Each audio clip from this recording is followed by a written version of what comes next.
আইনুল হক ফরিদ।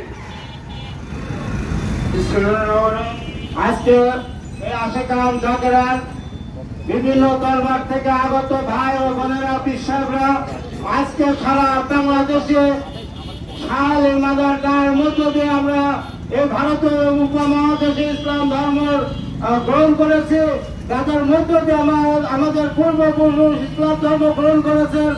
আজকে তাদের মাদার দরবার কে ভাঙচুর করছে, বিভিন্ন পীর ওলি আল্লাহদের কবর থেকে উত্তোলন করে পুড়িয়ে দিচ্ছে। মুসলমান হিসেবে আরেকটি মুসলমানের লাশ কখনোই পুড়াতে পারে না। তারই প্রতিবাদে আজকে আমরা বন্ধন কর্মসূচি ও বিক্ষোভ কর্মসূচির আয়োজন করেছি এবং বিক্ষোভ ও মানববন্ধন পালন করছি।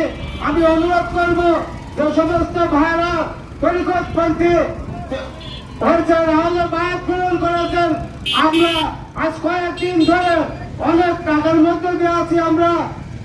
আপনারা কিন্তু এখনো অনেক কিছু, এখানে হাজার হাজার মানুষ হবে হওয়ার কথা, কিন্তু আপনারা এখনো ঘুমিয়ে আছেন। আপনারা যদি ঘুমিয়ে থাকেন তাহলে অবশ্যই আপনাদের লাশ ঘুরাবে, আপনাদের বাজার ভাঙবে, আপনাদের বাড়িঘর জ্বালিয়ে দিবে, এটাই স্বাভাবিক। আপনারা যদি ঐক্যবদ্ধ হন তাহলে ইনশাআল্লাহ মনে করি সমস্ত সংগঠনের থেকে আপনারা শক্তিশালী হিসেবে আত্মপ্রকাশ করবেন। কাজেই আপনারা ঘুমিয়ে না থেকে আপনার অবস্থানকে আপনি শক্ত করুন। এই আহ্বান রেখে সামনের দিনে আপনারা জানেন বাংলাদেশের সাবেক দুই প্রধানমন্ত্রী যারা রাষ্ট্রীয় ক্ষমতায় অধিষ্ঠিত হয়েছেন, তারা ওলি আল্লাহদের মাজার জিয়ারতের মধ্য দিয়ে তারা তাদের নির্বাচনী কার্যক্রম পরিচালনা করেন। আজকে বাংলাদেশের প্রধানমন্ত্রী আপনি হযরত শাহজালাল রহমতুল্লাহ আলাইহির মাজার জিয়ারতের মধ্য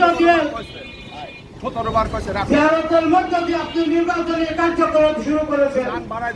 আজকে কিছু তৈরি জনতা আপনি ক্ষমতায় থাকার প্রতিষ্ঠিত হওয়ার মধ্য দিয়ে বাংলাদেশ পরিচালনা করছেন, কিন্তু কিছু তৈরি জনতার নাম দিয়ে কিছু শিক্ষক বিপদগামী মানুষ আজকে ওলি আল্লাহদের মাজার ভাঙচুর করছে, পাগলদের অপমান করছে। আপনাদের কাছে অনুরোধ, বাংলাদেশের প্রধানমন্ত্রী আপনার কাছে অনুরোধ, আপনি এইগুলো দৃষ্টি দেখবেন যাতে কোনো মাজার দরবার আর ভাঙতে না পারে, কোনো পাগল হলে আলিয়াদের মাজার ভাঙতে না পারে, কাউকে অপমান করতে পারে। এই অনুরোধ রেখে আমি আজকে এই মানববন্ধন কর্মসূচির প্রধান অতিথি ঈশ্বরদী উপজেলা